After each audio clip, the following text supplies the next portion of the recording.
Si Rawan dulu. Halo guys, kami dari kelompok 9 ingin menjelaskan tentang teorinya punyanya Sigmund Freud, yaitu psikoanalisis. Sebelum lanjut ke teori, perkenalkan, nama saya Eka Putra Pratama dengan NIM 80 2022 102. Saya Jonathan Andra Sukita dengan NIM 80 2022 261. Saya Billy Jaya Kusuma dengan NIM 80 2022 288. Saya Kartika Saurite dengan NIM 80 2022 140. Saya Putri Maria dengan NIM 80 2022 278. Happy watching.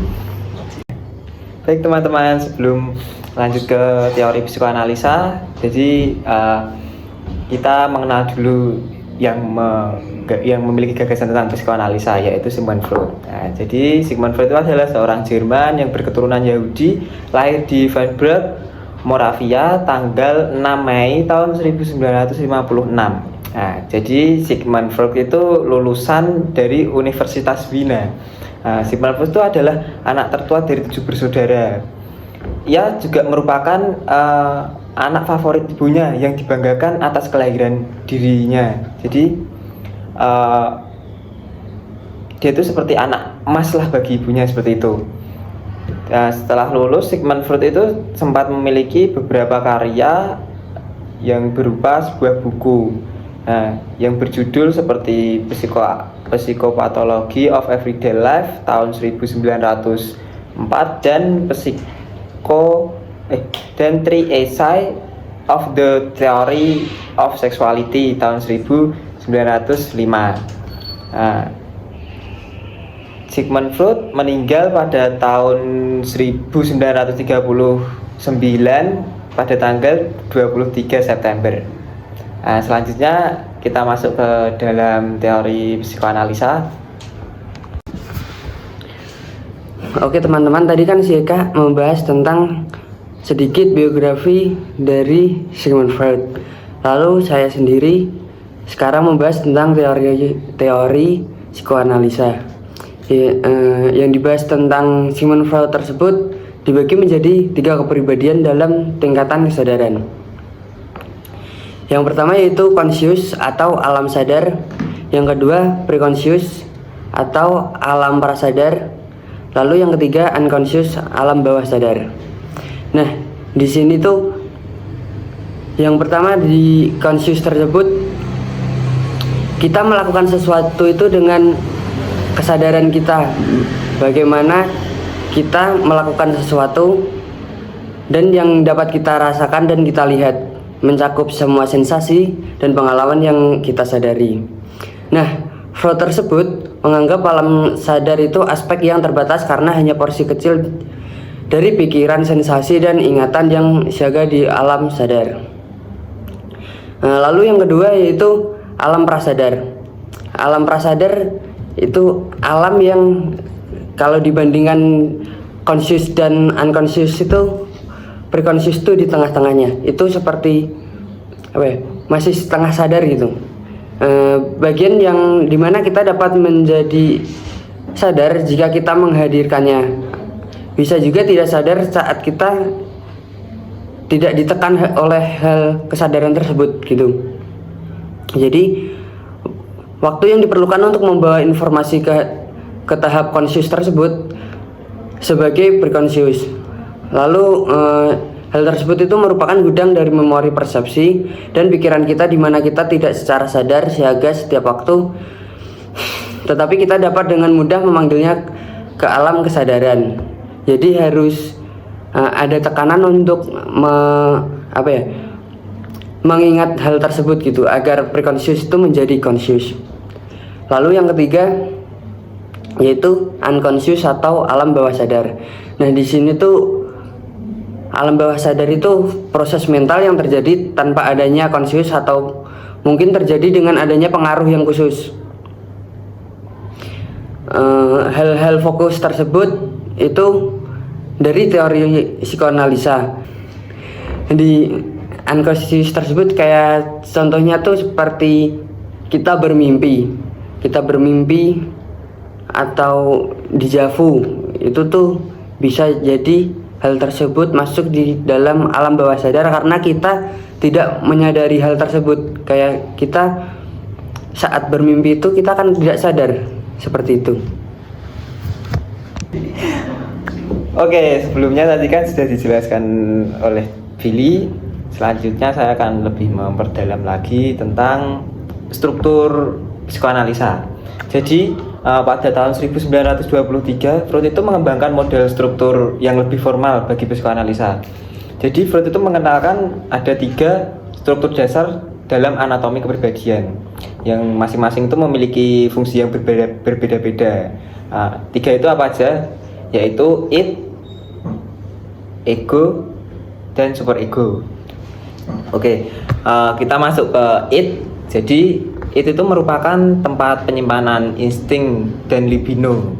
Jadi id itu merupakan struktur yang kuat dari kepribadian karena id itu menyediakan energi bagi kedua komponen lain. Insting berhubungan langsung dengan pemenuhan kebutuhan fisik dan berusaha untuk memenuhinya. Jadi itu beroperasi dengan prinsip kesenangan atau kata lainnya itu pleasure principle. Seperti itu. Jadi fungsi itu adalah untuk mencapai kesenangan dan menghindari ketidakpuasan.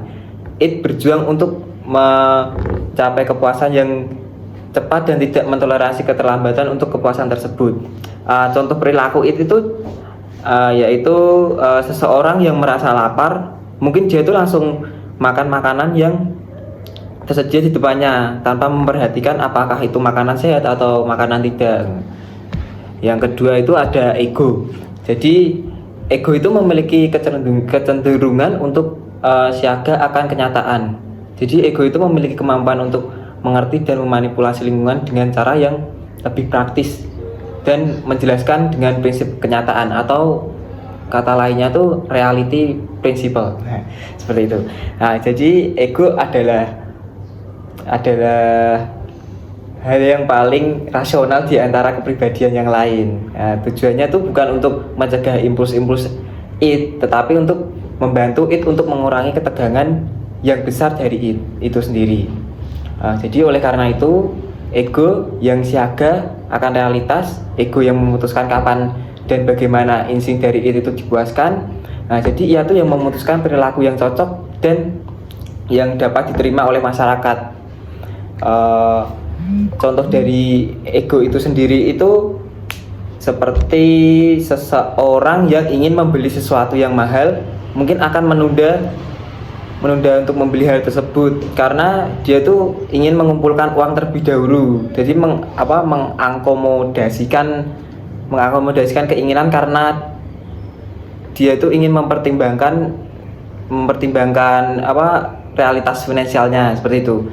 Nah, yang ketiga itu ada super ego. Jadi prinsip ketiga itu super ego ini tuh berisi kesatuan dari nilai-nilai moral dan kepercayaan yang kita dapat di masa kanak-kanak. Nah, jadi ide kita tentang yang mana yang baik, mana yang buruk. Jadi sisi moral dari kepribadian ini tuh biasanya itu dipelajari waktu kita umur, kalau nggak salah umur 5 sampai 6 tahun. Nah, jadi super ego ini tuh terdiri dari seperangkat aturan-aturan yang diturunkan oleh orang tua kita. Mungkin dari melewati hukuman, ujian, dan juga contoh. Nah, contoh dari super ego ini tuh seperti seseorang yang tergoda untuk melayani pekerjaan teman mereka dalam ujian mungkin akan menolak untuk melakukannya karena kesadaran moral yang menyatakan bahwa menjiplak itu tidak etis. Jadi lebih ke arah moral seperti itu. Baik, jadi selanjutnya itu ada dinamika kepribadian menurut Sigmund Freud. Nah, untuk materi yang ini akan dilanjutkan oleh teman saya Jonathan. Bye bye. Oke, selanjutnya akan saya jelaskan yang dimana kan tadi sudah dijelaskan oleh teman saya Eka. Kemudian masuk ke materi insting dari Sigmund Freud sendiri, yang dimana insting adalah sejumlah energi yang mentransformasikan energi fisiologis atau kebutuhan tubuh dengan pengharapan kita. Seperti misalnya pada saat seorang lapar, yaitu akan bertindak untuk memuaskan kebutuhan apabila melihat makanan. Nah, teori dari Freud ini dinamakan homestatics atau yang kata lainnya homestatics approach, yaitu suatu motivasi untuk memperbaiki atau mempertahankan kondisi yang stabil agar tubuh kita bebas dari tekanan. Nah, oke, baik. Selanjutnya Freud di sini tuh mengatakan bahwa seseorang itu hanya mengutamakan kesenangan, dan kebanyakan dari teori Freud ini berbicara mengenai pentingnya untuk menahan atau menekan keinginan seksual kita. Nah, Freud sendiri mengklasifikasikan insting ke dalam dua kategori. Nah, yang dimana ada insting kehidupan, kata lain dari life instinct. Terus yang dimana insting kehidupan ini sendiri itu menyatakan tujuan seorang individu dan spesies adalah untuk memenuhi kebutuhannya seperti makanan, air, dan kebutuhan akan seks. Nah, terus yang kedua ada insting kehidupan. Insting kehidupan ini berorientasi pada pertumbuhan dan perkembangan. Oke, selanjutnya bentuk energi psikis yang dipakai dalam insting ini sendiri itu adalah libido, yaitu yang mengarahkan seseorang ke pemikiran dan perilaku prinsip kesenangan. Libido ini dapat diwujudkan dalam bentuk objek dan konsep. Terus Freud ini menamakan kateksis, yang dimana Freud mengatakan bahwa hal yang paling penting dari kepribadian adalah seks. Nah, ia sendiri tuh menyatakan bahwa seks adalah sesuatu yang erotis, tetapi merupakan semua perilaku yang menyenangkan. Nah, selain itu, Freud juga menganggap bahwa seks adalah motivasi yang primer. Saya akan melanjutkan. Sebelumnya kan tadi saya sudah menjelaskan tentang insting, terus kita akan masuk kepada teori kecemasan dari Freud. Nah, di sini tuh ada 3 poin teori kecemasan. Yang pertama ada kecemasan objektif, kecemasan neurotis, dan kecemasan moral. Oke, sebelum kita masuk ke dalam poin-poin tersebut, saya akan menjelaskan sedikit tentang kecemasan. Nah, pada dasarnya kecemasan tidaklah sama dengan ketakutan, walaupun kita mungkin menyadari bahwa kita ketakutan. Nah, Freud sendiri itu mendeskripsikan kecemasan sebagai suatu kesatuan tanpa objek, karena kita tidak dapat menuju ke sumber ketakutan atau ke suatu objek yang khusus yang menyebabkan ketakutan tersebut. Terus kita masuk ke langsung aja ke kecemasan objektif. Kecemasan objektif itu apa sih? Sebuah ketakutan terhadap adanya bahaya yang nyata dalam dunia sebenarnya. Contoh kecemasan objektif yaitu gempa bumi, angin topan, dan bencana yang sejenis. Kecemasan objektif itu katanya kecemasan realitas yang memberikan tujuan positif untuk memandu perilaku kita untuk melindungi dan menyelamatkan diri dari suatu bahaya yang aktual. Nah, terus yang kedua ada kecemasan neurotis. Kecemasan neurotis itu apa sih? Kecemasan neurotis adalah sebuah ketakutan yang berasal dari masa kanak-kanak dalam sebuah konflik antar kepuasan instingtual dan realita yang melibatkan konflik antara id dan ego. Anak-anak sendiri kan dihukum bila mengekspresikan impuls seksual dan agresif secara berlebihan. Terus ada yang ketiga ada kecemasan moral. Kecemasan moral adalah sebuah ketakutan sebagai hasil dari konflik antara id dan superego. Nah, esensinya itu kecemasan moral adalah ketakutan dari kesadaran seseorang. Nah, ketika seseorang termotivasi untuk mengekspresikan sebuah impuls instingtualnya yang berlawanan dengan pola moral superego, nah, dia itu akan membalas dendam dengan membuat kita merasa malu atau bersalah. Nah, kecemasan moral didasarkan juga pada realitas. Di sini saya ambil contoh ada anak-anak itu dihukum karena melanggar kode moral orang tuanya, dan orang dewasa dihukum karena melanggar kode moral masyarakat. Oke teman-teman, jadi kita masuk ke dalam mekanisme pertahanan ego, yaitu yang pertama adalah repression. Nah, repression ini merupakan penolakan secara tak sadar dari keberadaan sesuatu yang membawa ketidaknyamanan dan kesakitan, dan juga merupakan yang paling mendasar dan merupakan definisi mekanisme yang seringkali digunakan. Nah, repression ini dapat menjalankan ingatan akan suatu situasi dan orang, dan juga persepsi kita mengenai masa sekarang. Nah, jadi kemungkinan besar kita akan gagal untuk melihat situasi yang sangat jelas. Oke, berikutnya kita masuk ke dalam denial. Nah, denial ini tentunya sangat berhubungan erat dengan repression dan terlibat dalam menolak keberadaan ancaman dari luar ataupun event yang menimbulkan trauma yang telah muncul. Nah, sebagai contohnya seperti seseorang yang memiliki sakit kronis pastinya akan menyangkal kemungkinan bahwa ia akan meninggal. Nah, berikutnya adalah orang tua dari anak-anak yang telah meninggal mungkin akan terus menyangkal kehilangan dengan cara membiarkan kamar anak tetap berada seperti semula. Oke, berikutnya kita masuk ke dalam reaction formation. Nah, reaction formation ini merupakan suatu pertahanan yang digunakan untuk menghadapi impuls yang mengganggu dengan secara aktif dan mengekspresikan impuls yang berlawanan. Ini biasanya tuh disebut sebagai reaction formation.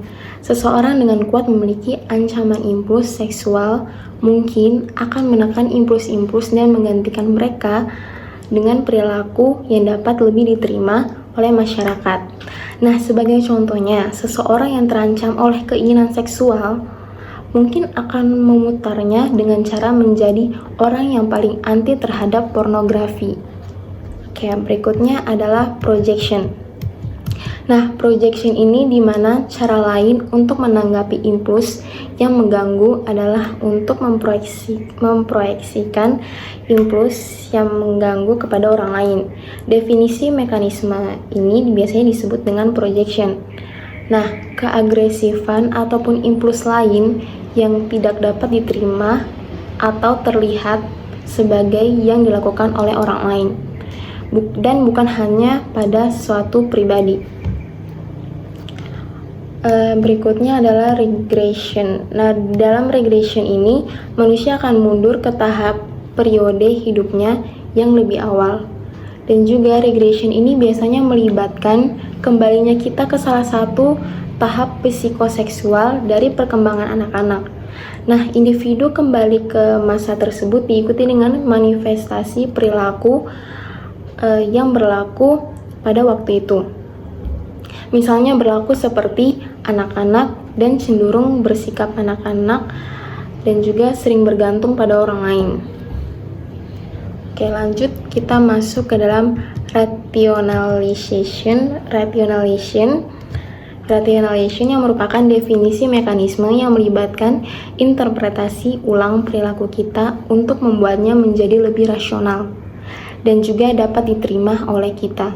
Kita memaafkan atau menilai suatu ancaman melalui suatu tindakan yang membujuk diri kita sendiri bahwa ada alasan yang rasional di balik perlakuan kita. Lalu berikutnya adalah displacement.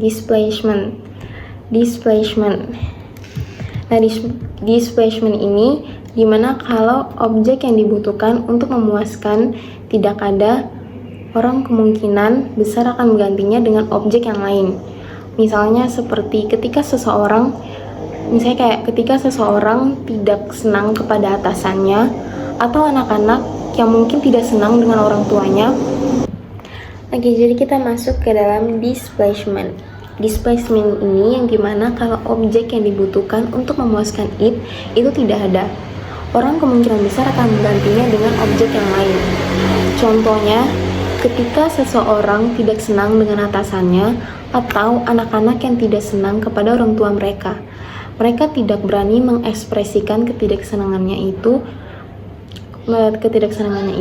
karena takut akan hukuman yang diberikan. Jadi mereka melampiaskannya kepada orang lain. Nah, berikutnya adalah sublimation. Nah, sublimation ini terlibat dalam mengubah impuls energi insting diganti menjadi perilaku yang dapat diterima oleh masyarakat. Dan juga energi seksual misalnya menjadi perilaku yang arsitik dan juga kreatif. Oke teman-teman, kita masuk di pembahasan yang terakhir yaitu perkembangan kepribadian menurut Sigmund Freud. Jadi teman-teman, Sigmund Freud sendiri mengemukakan teori tentang perkembangan kepribadian yang terdiri dari beberapa tahap.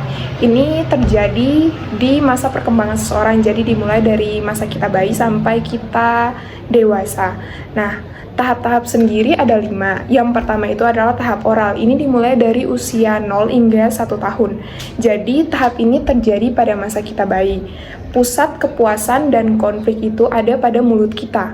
Jadi bayi mengeksplorasi dunianya melalui mulutnya, baik dengan mengisap, menggigit, atau merasakan objek melalui mulut.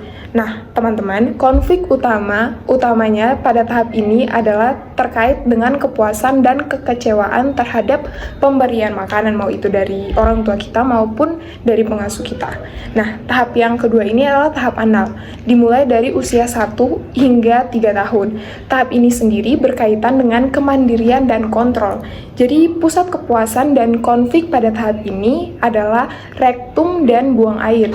Anak-anak belajar untuk mengendalikan kebutuhan buang air dan mendapat latihan dalam hal kemandirian tertentu. Jadi di sini pusatnya itu tentang cara kita toilet training. Nah, selanjutnya tahap yang ketiga itu adalah tahap palik. Ini dimulai dari usia 3 sampai usia 6 tahun. Tahap ini merupakan tahap kunci dalam perkembangan kepribadian menurut Freud. Jadi pusat kepuasan dan konflik pada tahap ini adalah alat kelamin. Jadi anak-anak mulai menyadari perbedaan antara jenis kelamin dan memiliki keinginan seksual yang kuat terhadap orang tua yang sesuai dengan jenis kelamin mereka. Jadi di tahap ini tuh ada 2 konflik yang terjadi. Yang pertama itu Oedipus kompleks, itu terjadi pada anak laki-laki, dan yang kedua itu Elektra kompleks yang terjadi pada anak perempuan. Nah, Oedipus kompleks sendiri adalah hasrat anak laki-laki terhadap ibunya dan keinginan untuk menggantikan posisi ayahnya yang ditandai dengan castration anxiety. Sedangkan yang kedua itu adalah Elektra kompleks. Ini adalah hasrat anak perempuan terhadap ayahnya dan keinginan untuk menggantikan ibunya dengan perasaan penis envy.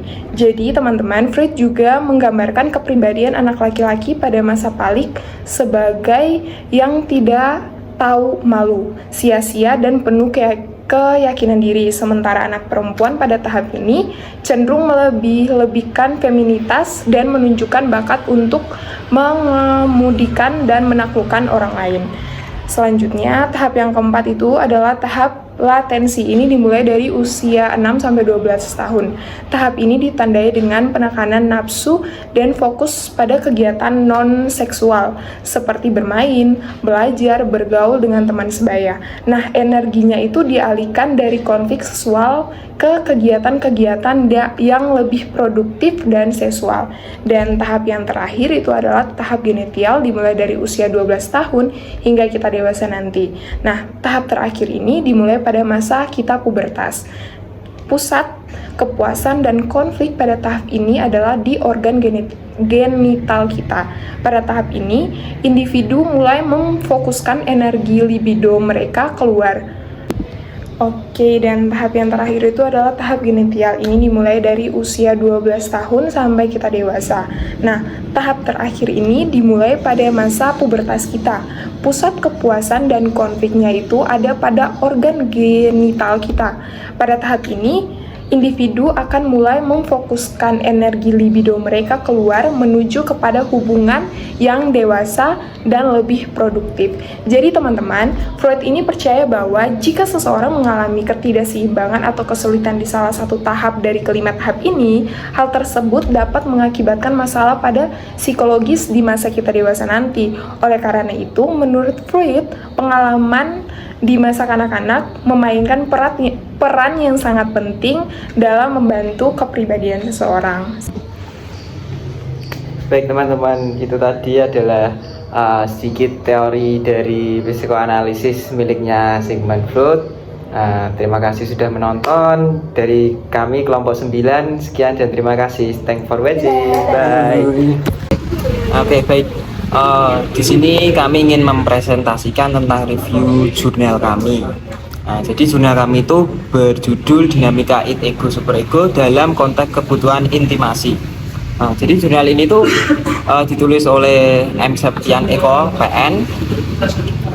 Mengapa kami memilih untuk mereview jurnal ini karena mungkin jurnal ini tuh ada kaitannya dengan teori psikoanalisis seperti itu. Jadi yang pertama itu ada tujuan penelitian. Jadi tujuan penelitian yang pertama itu mengetahui lebih dalam mengenai dinamika id, ego, dan superego dalam konteks kebutuhan intimasi seorang dakwah atau aktivis dakwah. Yang kedua, menggambarkan dan mendeskripsikan dinamika id, ego, dan superego subjek penelitian dalam menghadapi kebutuhan dan intimasi dengan lawan jenisnya. Yang ketiga, ada mencoba memahami proses yang dialami oleh subjek penelitian dalam mengatasi dorongan dan keinginan akan intimasi atau bisa disebut id yang kadang tidak sejalan dengan nilai-nilai agama ataupun prinsip sebagai aktivis dakwah, atau hal tersebut itu bisa disebut dengan superego. Nah, yang terakhir itu ada mengetahui bagaimana peran ego dalam mekanisme pertahanan diri yang digunakan subjek penelitian untuk menghadapi konflik antar kebutuhan id dan nilai-nilai superego lainnya. Jadi inti dari tujuan penelitian ini itu tuh untuk memahami dinamika psikologis id, ego, dan superego subjek penelitian sebagai aktivis dakwah dalam menghadapi kebutuhan dan intimasi dengan lawan jenisnya. Oke, selanjutnya adalah metode. Yang pertama adalah metode penelitian. Dalam penelitian ini, metode yang digunakan adalah deskriptif kualitatif. Pendekatan ini bertujuan untuk menggambarkan ataupun melukiskan objek penelitian berdasarkan fakta yang ada di lapangan dengan menggunakan data berupa kata-kata maupun gambar dan bukan merupakan angka-angka. Selanjutnya yang kedua adalah teknik sampling. Pada penelitian ini, teknik sampling yang digunakan adalah purposive sampling. Purposive sampling sendiri memungkinkan peneliti untuk memilih partisipan yang memiliki karakteristik yang sesuai dengan tujuan penelitian. Dan dalam hal ini, jurnal ini memilih adalah istri yang menjadi korban KDRT. Yang ketiga adalah partisipan penelitian. Nah, partisipan penelitian ini adalah istri yang menjadi korban KDRT. Mereka sendiri dipilih berdasarkan karakteristik yang relevan dengan tujuan penelitian. Yang keempat adalah alat ukur. Alat ukur dalam penelitian ini adalah pedoman wawancara dan daftar observasi. Alat-alat ini digunakan untuk mendapatkan informasi yang relevan dari setiap partisipan. Dan yang terakhir yaitu yang kelima adalah metode analisis. Nah, teknik analisis data yang digunakan dalam penelitian ini adalah model interaktif yang dikembangkan oleh Miles dan Huckner 2007. Model ini terdiri dari 4 prosedur, yaitu yang pertama pengumpulan data, yang kedua reduksi data, yang ketiga penyajian data, dan yang keempat adalah kesimpulan. Dengan menggunakan metode ini atau model ini, data kualitatif dapat diorganisir dan dianalisis secara sistematis untuk mendapatkan pemahaman yang lebih mendalam tentang fenomena yang telah diteliti atau yang sedang diteliti. Dalam hal ini adalah KDRT yang dialami oleh istri. Oke teman-teman, di sini kita masuk dalam pembahasan. Nah, pembahasan yang pertama adalah memperkuat landasan teori mengenai id, ego, dan superego menurut pandangan Freud. Nah, Freud yang berkaitan dengan kondisi subjek penelitian. Teori Freud tentang id, ego, dan superego ini menciptakan kerangka pemahaman psikodinamika kepribadian. Nah, di sini tuh id merupakan insting dasar yang membutuhkan pemenuhan insan. Sedangkan ego ini berfungsi sebagai penengah antara id dan juga realitas. Sementara superego ini mewakili norma moral internal. Nah, dalam konteks penelitian, memperkuat landasan teori ini dapat membantu memahami bagaimana aspek-aspek ini berinteraksi dan mempengaruhi perilaku subjek penelitian, dan juga memberikan wawasan yang lebih dalam terkait motivasi, pertahanan diri, dan konflik psikologis yang mungkin terjadi. Oke, kita masuk ke yang kedua, yaitu membandingkan hasil penelitian lapangan dengan teori-teori terkait mengenai tugas perkembangan remaja atau dewasa muda dan kebutuhan akan intimasi. Nah, membandingkan hasil penelitian lapangan dengan teori-teori perkembangan remaja atau dewasa muda dan kebutuhan akan intimasi ini dapat membantu mengidentifikasi sejauh mana temuan lapangan ini mendukung atau menentang teori-teori tersebut. Nah, ini memungkinkan peneliti untuk menilai referensi dan generalisasi teori dalam konteks pengalaman nyata dan juga memberikan landasan untuk memahami sejauh mana sih teori tersebut mencerminkan keadaan subjek penelitian. Dengan membandingkan keduanya, peneliti dapat mengembangkan wawasan yang lebih komprehensif tentang bagaimana proses perkembangan remaja atau dewasa muda dan kebutuhan akan intimasi tercermin dan diartikulasikan dalam relasi konkretnya.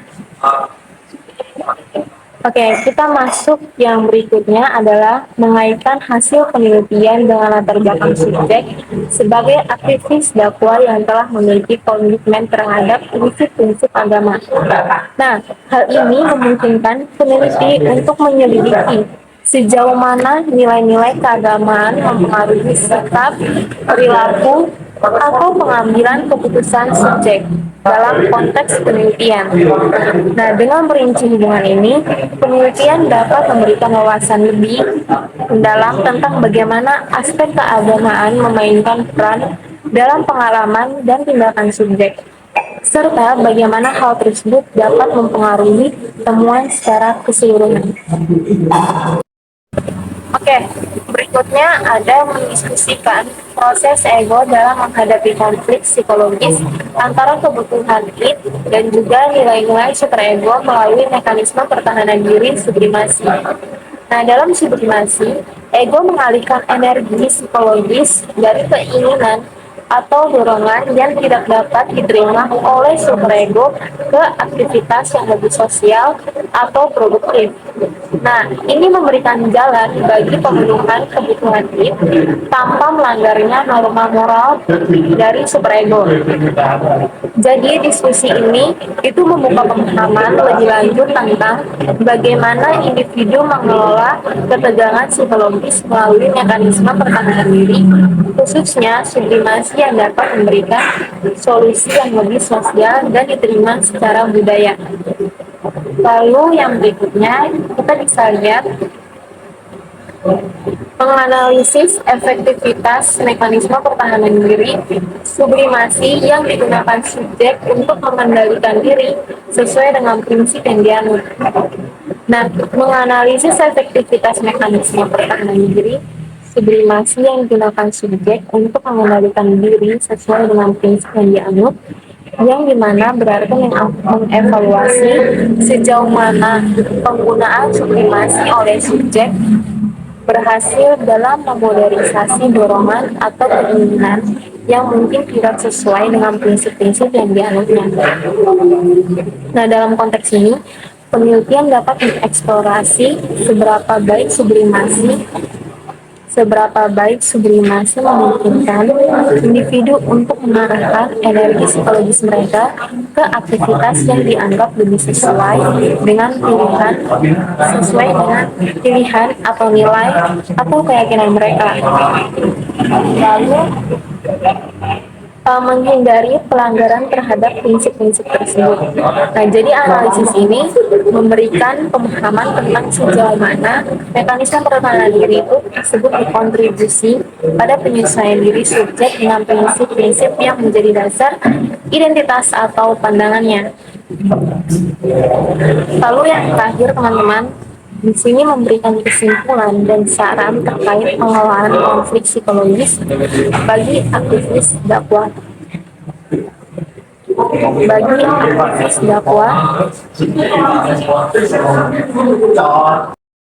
Nah, kita masuk yang terakhir adalah memberikan kesimpulan dan saran terkait pengelolaan konflik psikologis bagi aktivis dakwah dalam menghadapi kebutuhan akan intimasi. Nah, jadi kesimpulan ini itu dapat menjangkau ringkasan hasil penelitian, menyoroti pola atau temuan utama yang relevan dengan konflik psikologis dan juga kebutuhan akan intimasi. Nah, jadi selanjutnya itu sarannya itu dapat berfokus pada strategis pengelolaan konflik psikologis, menggali bagaimana aktivis dakwah dapat memanfaatkan nilai-nilai agama dan juga mekanisme pertahanan diri, termasuk sublimasi untuk membangun hubungan intim yang sehat dan juga seimbang.